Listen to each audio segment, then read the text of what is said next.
સુરતમાં ભારે વરસાદના કારણે રેલવે ટ્રેક પર પાણી ભરાવાના લીધે પશ્ચિમ રેલવેનો ટ્રેન વ્યવહાર ખોરવાયો છે। રાત્રિના સમયે 20 ટ્રેન સેવાઓ સંપૂર્ણપણે રદ કરવામાં આવી છે।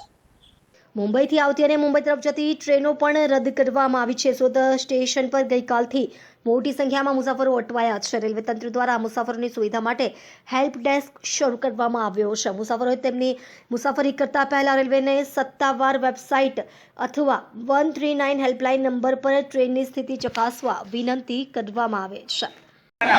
मेरा नाम नटवर सिंह है। मैं जयपुर से बैठा था कल ट्रेन बांद्रा सुपरफास्ट में।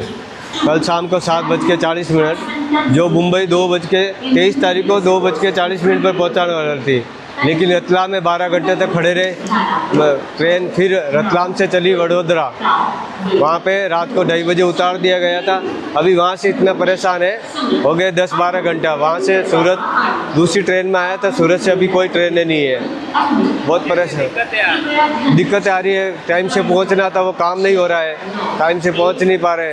यहाँ पे रुके, परेशानी है खाने का, बाथरूम का 50-50 रुपये बाथरूम जाने के ले रहे हैं। सोने का नहीं है, बैठने का नहीं है। और ऐसी टिकट था 2500-3000 रुपये दे के टिकट का लेके आए हैं। प्रशासन से क्या मांग? प्रशासन से ये कुछ व्यवस्था की जाए मुंबई तक पहुंचने के लिए। कोई है ही नहीं यहाँ पे, कोई सुनने वाला नहीं। सब ट्रेनें रद्द हो रही है, ये ट्रेन रद्द, वो ट्रेन रद्द, सब ट्रेनें रद्द ही हो रही है।